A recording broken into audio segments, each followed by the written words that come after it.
मते भारी कष्ट हेउची एते फलर भार मु सही पारुनी ता ऊपर पुणी अपरिष्कार गंधरे मु आ रही पारुनी केही तो मते साहाय्य कर।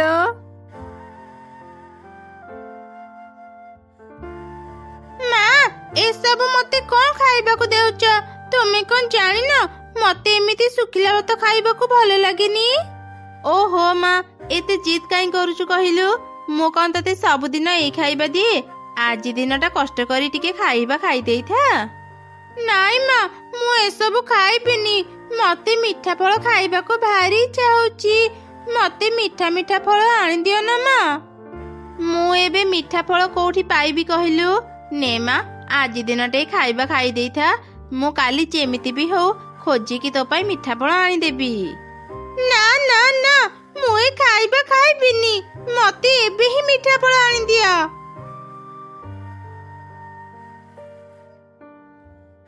ओहो ए झियोटा को मौ पारिबिनी। मीठा फल मु एबे कोठी खोजिबी? जाए थरी जंगल भीतर खोजी आसे। एमिति चिंता करी चढ़े मीठा फल खोजिबा को गला। खोजी खोजी से आत गछ पाखरे पहुंचिला। ए कौन आत गछ? तुमे एमिति कांदुच काहेकि? एबे तो तुमे खुशी हेबा कथा। तुम गछरी अनेक फल हेची। ए फलर भार मु आउ सही पारुनी चढ़ी। मते बहुत कष्ट हेउची। मो चारि पाख को परिष्कार करी मोर सब पाचिला फल नहीं जा। हाउ मते कष्टर मुक्ति दे। आओ कांदनी गछ मु एबे तुम चारि पाख को परिष्कार करी देउची। एमिति रे भी मो झियो पाचिला फल आनिबाकू मते कहिथिला। मु तुमर सब पाचिला फल नहीं मो झियो को देबी। एमिति कही चढ़ी आत गछर चारि पाख को भल भाबरे परिष्कार करिदेला। आओ तार सब पाचिला फल तोली आनिला। ओहो एबे मते भारी शांति मिलिला। बहुत बहुत धन्यवाद चढ़ी। तो पई आज मो गछर भार कम ही पारिला। सतरी फलर ओजन रे मते भारी कष्ट हेउथिला। तुमको कष्टर मुक्त करी पारिली जानी मु अनेक खुशी। अच्छा ठीक अछि आत गछ मु एबे मीठा फल नहीं घर को जाउची। मो झियो मते अपेक्षा करिथिबा। चढ़ी तते जदि आहरी फल दरकार हुए मो पाख को आसीबो। आउ मोठ फल नहीं जीवो। जदि आउ काहर भी फल दरकार हुए सेमानंकु भी कहि देबो। सेमाने मो पाख को आसीबे। एमिति रे भी आउ किछि दिन परे मोर सब कंचा फल पाची जीवो। अच्छा ठीक अछि गछ मु तुम कथा समस्तंको कहि देबी। तापरे चढ़ई पाचिला आत धरी ता घर को गला। आउ तार झियो को देला। चढ़ई छुआ मीठा फल खाई खूब खुशी हेई गला। एमिति किछि दिन बीती गला। दिने ए जंगलर परिवेश मते बहुत भल लागे।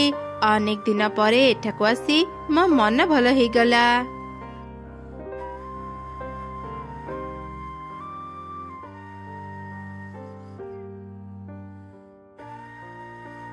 अरे वाह केते सुंदर पाचिला तो। मु गोटे पाचिला तो खाई की देखे।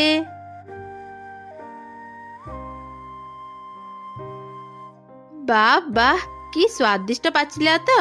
एते मीठा तो मु आगुरु केबे खाई नथिली। तुमको मो आत भल लागिला परी। एक कथा जानी मु अनेक खुशी। तुमे चाहिले मो पाखरु आहुरी किछि आत परी राइज को नहीं जीवा। हाँ मु तोठू आत तो नेबी हेले एमिति मागणारे नुह। तू मते मीठा तो खुएचु। कह तते कौन उपहार दरकार? तू जहा कहबो मु तते सब देबी।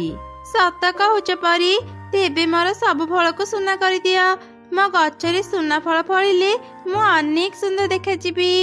आउ हाँ परी मते एमिति किछि शक्ति दियो जेमिति दुष्ट चढ़ी मानक पाखरु मो सुना फल को रक्षा भी करि परिबी। अच्छा तेबे आत गछ मु एबे तो इच्छा पूरा करि देउची। तापरे परी किछि आत तोलिला। आउ बाकी सब आत को सुना आत करि देई चली गला। से जिबा परे परे काउसी गछ पाख को आसिला। अरे कौन सुना तो चढ़ई तो कहूथिला एठी पाचिला तो मिलिबो। मो पाचिला तो नेबा पई आसीथिली हेले एबे तो सुना तो देखुची। काऊ तू आसीबा आगरु जणे परी एठाको आसीथिले।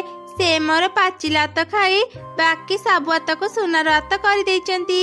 ଆଜିଠୁ ମୋ ଗଛରେ ସୁନା ହାତ ଫଳିବ।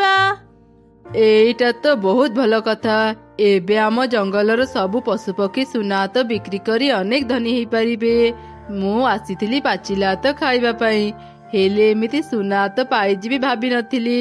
ଯାହା ହେଲା ଭଲ ହେଲା। ଏବେ ମୁଁ ବି କିଛି ସୁନା ହାତ ନେଇ ବିକ୍ରି କରିବି। ଏଇ କାଉ, ଖବରଦାର, ମୋ ସୁନା ହାତରେ ଜମା ହାତ ଦେବୁନି। ଏବେ ମୁଁ କୌଣସି ସାଧାରଣ ଗଛ ନୁହଁ, ମୁଁ ଏବେ ସୁନା ଫଳର ଗଛ। ତୋ ପରି ଗୋଟେ ସାଧାରଣ ପକ୍ଷୀ ଆସି ମୋ ପାଖରୁ ସୁନା ନେଲେ ମୋର କିଛି ମାନ ସମ୍ମାନ ରହିବନି। ଯା ଯା, ଏଠୁ ଚାଲିଯା। ଆରେ ବାପ ରେ, ସୁନା ଫଳ ପାଇ ତୁ କେତେ ଅହଙ୍କାରୀ ପାଲଟି ଗଲୁ ଗଛ। ତୁ ମନା କଲେ ବି ମୁଁ ତ ସୁନା ଫଳ ନେଇକି ରହିବି। ସୁନାକୁ ମୁଁ ଏମିତି କେମିତି ଛାଡିଦେବି? କାଉ ଯେମିତି ସୁନା ହାତ ପାଳିବାକୁ ଚେଷ୍ଟା କଲା, ତାକୁ କରେଣ୍ଟ ସକ୍ ଲାଗିଲା। ହା ହା ହା, ଏବେ ପାଇଲୁ ମଜା କାଉ। ତୁ ଯେତେ ଚେଷ୍ଟା କଲେ ବି ମୋ ସୁନା ହାତ ନେଇ ପାରିବୁନି, ବୁଝିଲୁ? ଏତେ ଅହଙ୍କାର ଭଲ ନୁହଁ ହାତ ଗଛ। ଦେଖିବୁ ଦିନେ ଦିନେ ତୋର ଏଇ ଅହଙ୍କାର ପାଇଁ ତୁ ଧ୍ୱଂସ ହେଇଯିବୁ।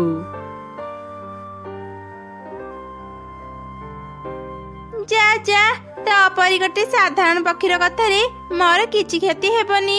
ସୁନା ପାଇ ମୁଁ ସବୁ ଗଛ ମାନଙ୍କଠୁ ଏବେ ସୁନ୍ଦର ହେଇଯାଇଛି। ମୁଁ ଏବେ ଗଛ ମାନଙ୍କର ରାଣୀ।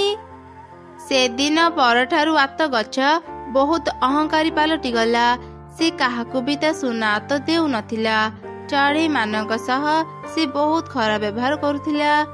ଏମିତି ଗୋଟେ ଦିନ, ଆରେ ବା ଚଢ଼େଇ, ସମସ୍ତେ ଠିକ କହୁଥିଲେ, ଏ ଗଛରେ ସୁନା ହାତ ଫଳିଛି। ଆମେ ଏଠାକୁ ଆସି ଖୁବ ଭଲ କାମ କଲେ। ଏମିତି ଏକ ସୁନା ହାତର ଗଛ ମୁଁ ଆଗରୁ କେବେ ଦେଖିନଥିଲି। ମୋ ସୁନା ହାତ ଦେଖି ତୋର ଲୋଭ ହେଉଛି ନା? ମୁଁ ସମସ୍ତଙ୍କୁ ଏତେ ଅପମାନ ଦଉଛି, ତଥାପି କଣ ପାଇଁ କେଜାଣି ସମସ୍ତେ ମୋ ପାଖକୁ ଆସୁଛନ୍ତି। ଏବେ ମୁଁ ସାଧାରଣ ହାତ ଗଛ ନୁହଁ, ତମେ ମାନେ ମତେ ଆଉ ଛୁଇଁ ପାରିବନି।